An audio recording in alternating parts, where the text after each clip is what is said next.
receber para falar sobre os presos políticos do 8 de janeiro o doutor Ezequiel Silveira, que é um advogado criminalista com atuação na área penal desde 2010, é patrono dos processos de 40 vítimas do 8 de janeiro e advogado da Associação dos Familiares e Vítimas do 8 de janeiro, a ASFAV, que representa cerca de 600 famílias.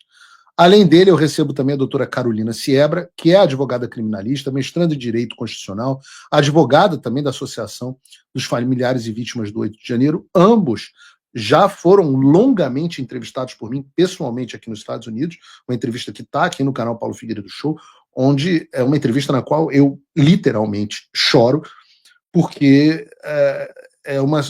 demonstra os absurdos que foram cometidos contra essas pessoas. Então, sejam bem-vindos ao Paulo Figueiredo Show. Tá só a doutora Carol? Doutor Ezequiel não veio ainda? Então vamos com a doutora Carol. A doutora Carol está mais do que representando melhor do que ninguém. O próprio doutor Ezequiel falou, ninguém representa melhor do que a Carol. Carol, que bom chamar aqui de Carol e não de doutora Carol, porque é uma pessoa claro. que tem uma relação e um apreço muito grande. Então, obrigado por ter vindo aqui mais uma vez ao Paulo Figueiredo Show. Sou eu quem agradeço pelo convite, né? Você é do coração já, né? A gente já tem uma história juntos, né? Podemos dizer assim, temos uma história juntos. Saudade do que a gente não viveu, como diz o Neymar. Exato. Mas ainda iremos viver, viu? Ainda viveremos. Ainda Carol, viveremos. Falando de um assunto aqui sério e que é o dia a dia de vocês, explica pra gente qual é a situação das vítimas do 8 de janeiro hoje em dia. A maioria está cumprindo pena em regime fechado, está em prisão domiciliar, tem muita gente exilada. Como é que estão as coisas nesse sentido? Então, temos as mais diversas situações, Paulo, e eu estava aqui acompanhando o que você estava falando, e é bem isso, né? A gente sabe a dor dessas famílias, e uma PL de dosimetria chega a ser piada com essas pessoas. Então, hoje a gente tem 144 pessoas dentro dos presídios, 44 pessoas que estão em prisão domiciliar integral, dentro da sua casa, só podendo sair para ir ao médico, e temos 500 pessoas, mais ou menos, que estão com processo de asilo em outros países, sendo 61 com pedidos de extradição, 5 delas presas na Argentina, uma mulher e 4 homens, e dessas todas, em torno de 2.000 pessoas, estão sofrendo com bloqueios de bens, restrições de salário até, e vivendo de ajuda das outras pessoas de caridade. Então, assim, elas estão há 2 anos e 8 meses em uma situação muito grave de vulnerabilidade social, econômica e etc. Muitas delas com problemas mentais, sofrimento mental muito grande, por conta de toda a covardia que tem sido feito com elas. Absoluta. Não estão há 1 mês em prisão domiciliar numa bela casa em Brasília, não, né? Estão há 2 anos nessa situação. 2 anos e 8 meses, e aí a gente pode pegar alguns exemplos, Paulo, de pessoas que estão doentes. Quero nomes. E pessoas que estão em situações críticas. A gente tem um casal, o seu Osmar e a dona Lucinei, que os 2 estão presos em Minas Gerais, e eles têm uma filha que tem retardo mental, então a idade mental da filha deles é de 8 anos. E essa filha deles está sob cuidado de terceiros. Temos a dona Dirce, em Santa Catarina, no interior de Santa Catarina, que entrou na prisão com 70 e poucos quilos, hoje ela pesa 50, e aí ela tem problema de pressão, hipertensão grave. Ela, quando as mulheres todas foram soltas em 2023, ela ficou para trás, foi a única que ficou para trás, porque confundiram o nome dela com o nome de um homem.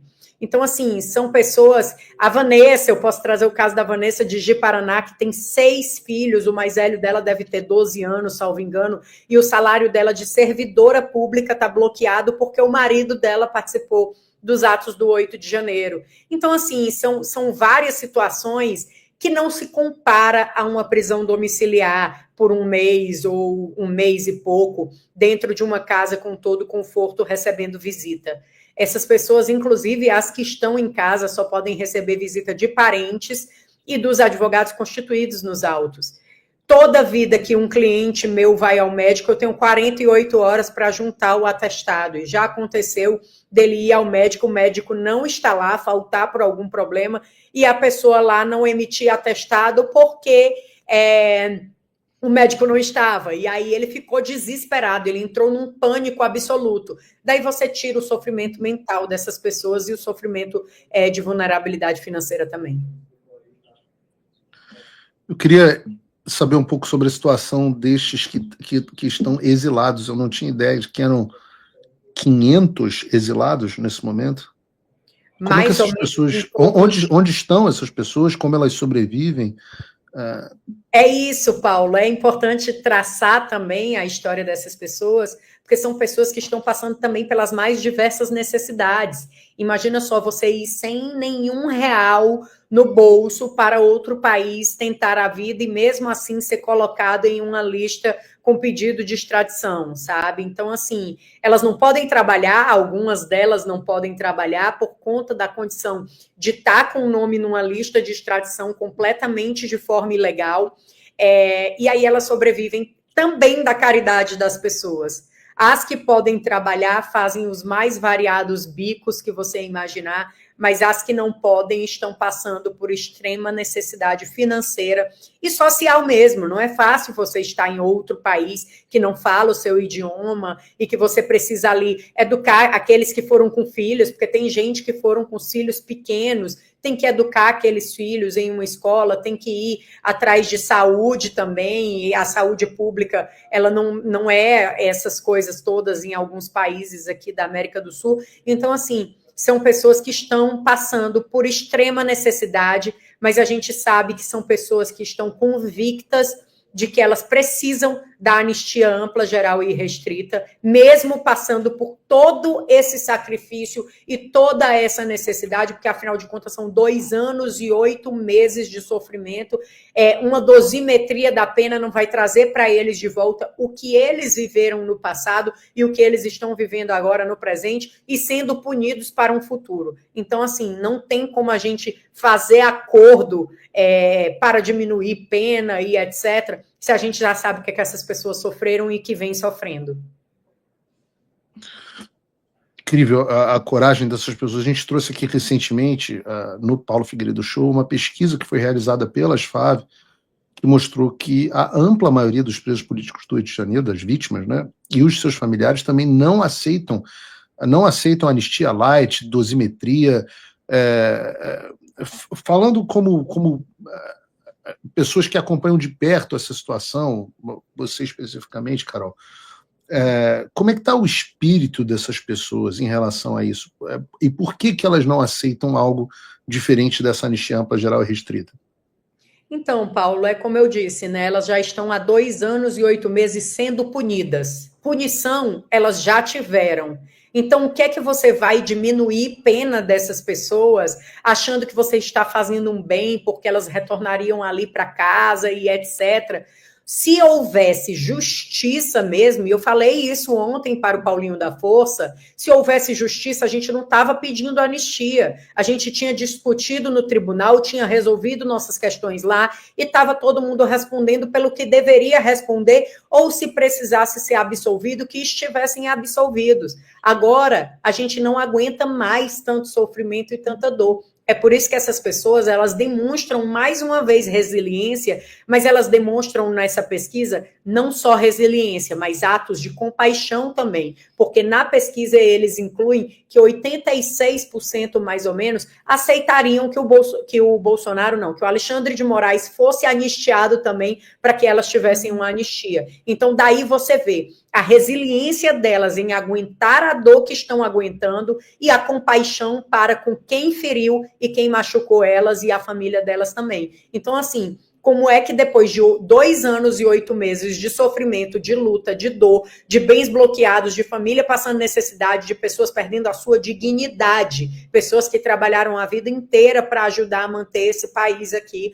perderam a dignidade da noite por dia por conta de posicionamento político, vão aceitar que se faça um acordo sobre a vida delas. Isso é um absurdo. A gente está falando de pessoas comuns da sociedade, de uma costureira, de um marceneiro, de um pequeno empresário, de um agricultor. A gente não pode aceitar que essas pessoas sejam usadas como moeda de troca, como barganha. O sofrimento é muito grande. A gente precisa restaurar o mínimo de dignidade que essas pessoas precisam voltar a ter. E voltar a ter com nome limpo, voltar para o Brasil com nome limpo, as que estão fora, e as que estão dentro da cadeia, sair da cadeia com nome limpo. A anistia, ela não é o remédio ideal. O ideal seria a anulação desses processos. Mas se é o que a gente tem, se é um remédio político, a gente precisa que essas pessoas tenham a anistia ampla, geral e restrita. Como eu venho dizendo, a anistia ampla, geral e restrita é redundante. A anistia é esquecimento, e a gente não esquece as coisas pela metade. Então é necessário que essas pessoas sejam anistiadas.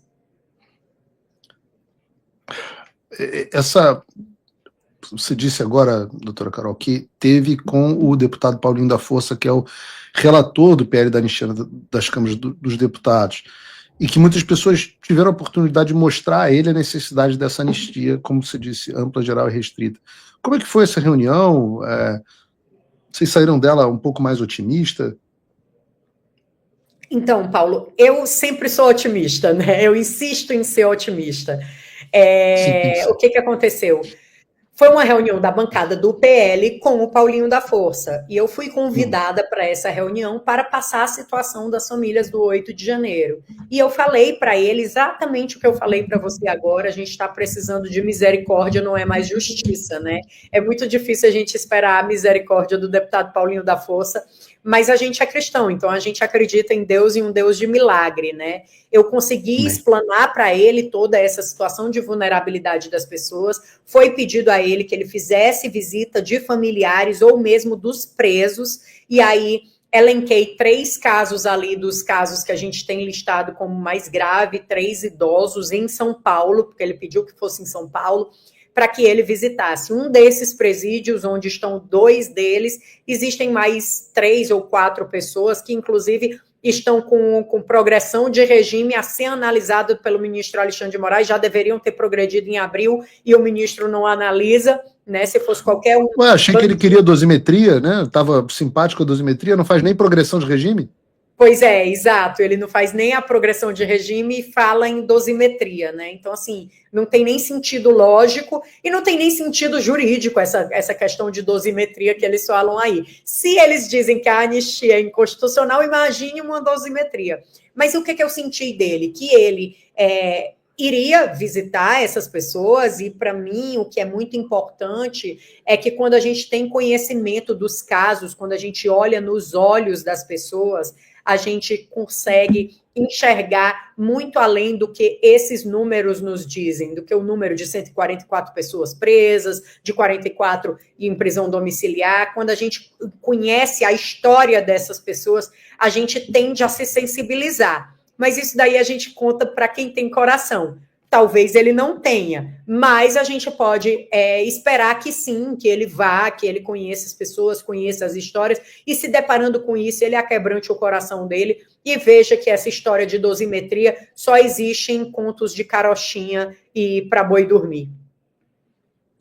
Como é que você se sente, Carol, Eu acompanhei o seu trabalho, o doutor Ezequiel, que também não pôde estar aparentemente conosco, acompanhei o trabalho de vocês, da Gabriela, pessoas muito queridas, pessoas cristãs, desde o início se solidarizando com essas vítimas. Como é que vocês se sentem quando olham um acordo sendo feito nos bastidores por um bando de caciques que não tiveram absolutamente nenhuma relação com isso, não tem nenhum compromisso com nada, só fazem cálculo político, conveniência de Tarcísio, Centrão? Qual é o sentimento que isso te dá, Carol? É de frustração, né? A gente não pode usar causas humanitárias para moeda de troca. Isso daí é até imoral, né? Você usar uma causa humanitária, uma dor das pessoas, dor de crianças, dor de famílias, de idosos, para usar como moeda de troca ou como capital político. Isso realmente inacreditável. Mas de inacreditável a gente tem vivido bastante, sabe? E o sentimento é de profunda tristeza em saber que existem esses acordos que não olham para as pessoas. E aí eu te digo, Paulo, que eu acredito muito fielmente que, na maioria das vezes, esses deputados que estão fazendo acordo, caciques de partido e etc., eles não quiseram nos receber há tempos atrás, porque a gente vem tentando, a Suave tentou, inclusive, falar com o Temer em 2023, a gente tentou falar com ele. Eles não querem conhecer essas histórias, talvez porque se eles conhecerem, eles vão se deparar com uma realidade que eles não imaginam que existe. Aliás, eles imaginam, mas não querem saber. Quando você desconhece o ignorante em um assunto, é muito mais fácil você fazer acordo e barganhar ali moeda de troca, fazer de moeda de troca pessoas, quando você não olha nos olhos do João, filho do Nelson, da Jasmin, filha do Lucas, quando você não olha no rosto das meninas do Clezão e vê a dor deles, é muito mais fácil que você faça acordos escusos para poder livrar o próprio umbigo. Sem dúvida nenhuma. Eu mesmo, depois da nossa primeira entrevista, aquela que fizemos aqui pessoalmente em Miami, nunca mais encarei esse assunto da mesma forma, e isso porque eu não tive a oportunidade de estar com eles, né? Só tive a oportunidade de estar com vocês. Carol, agradeço imensamente a sua entrevista. Como é que as pessoas podem ajudar as Fábio? Então, lá no Instagram da Asfave, Asfave Famílias, tem lá nossos dados, eles podem ajudar tanto financeiramente lá, como podem ajudar se voluntariando, seja advogados, sejam psicólogos, a gente recebe muita ajuda de voluntário por todo o Brasil, e agora, mais do que nunca, por todo o Brasil mesmo, porque a gente precisa convencer a população de que essas pessoas não são golpistas, pouquíssimas delas cometeram algum ato de vandalismo, e elas já pagaram por tudo que elas deveriam pagar, pagaram até pelos pecados. Então, elas merecem e precisam de uma anistia ampla, geral e restrita. Entra lá, acompanha a gente lá no Instagram da Asfave, que a gente sempre está postando as nossas ações e contando com a ajuda da população. Muito obrigada, Paulo. Eu que agradeço, Carol. Obrigado por ter participado pelo programa. Deus abençoe vocês. Amém. A você também. Obrigado. O que eu vou falar? O que eu vou fazer? Eu vou fazer acordo? Acordo é o cacete. Vou fazer acordo é o cacete. Esses caras têm que sofrer as consequências do que fizeram. A gente precisa libertar o país. Não dá. Eu sei como isso termina. Se nós não teremos outra oportunidade. Nós não teremos outra oportunidade. Todos vocês que me procuram, eu digo, essa é a última chance. Eduardo e eu nos sacrificamos para que vocês tenham pela primeira vez uma moeda de barganha, para que haja consequências pelas ações dessas pessoas. Nós não teremos outra oportunidade. Se essas pessoas consolidam o poder, eu sei como isso termina.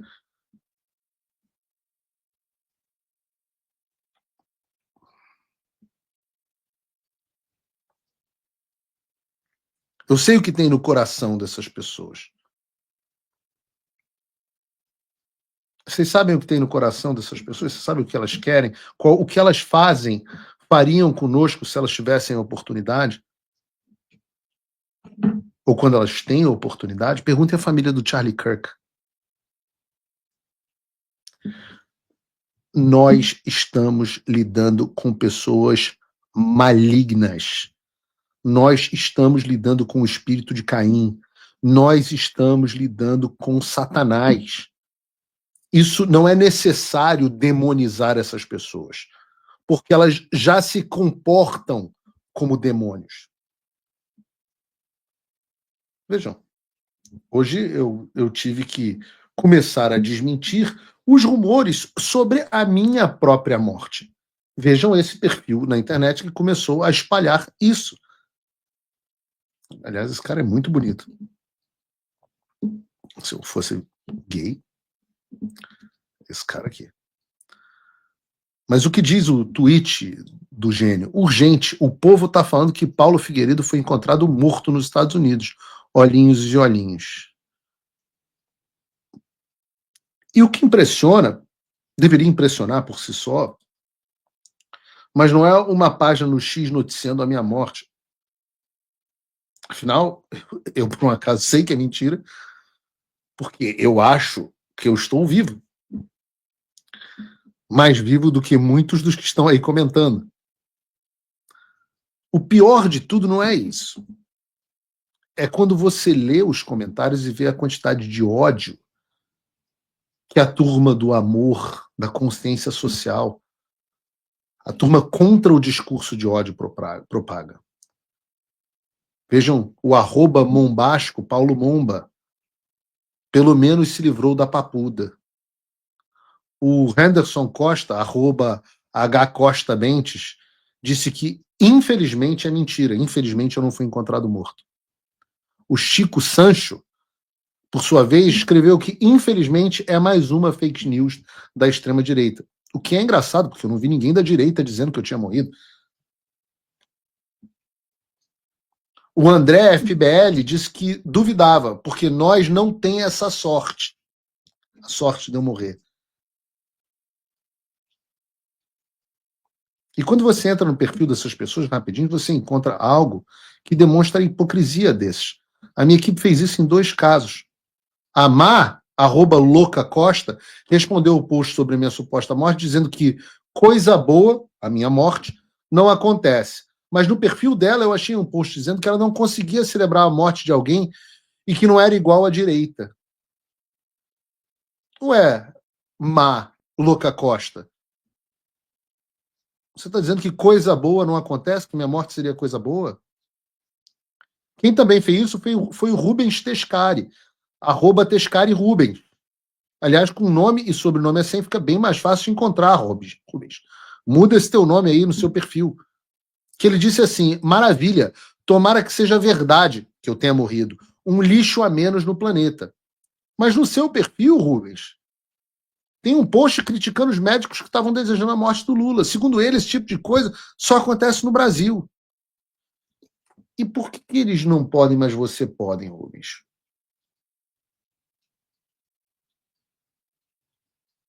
Como eu disse, isso não é uma guerra humanitária, e não é uma guerra humana, é uma guerra espiritual. Essas pessoas são doentes. Elas estão possuídas. São servos do Satanás que se alegram quando alguém discorda deles. São pessoas que, se tiverem coragem e oportunidade, farão comigo o que fizeram com Charlie Kirk.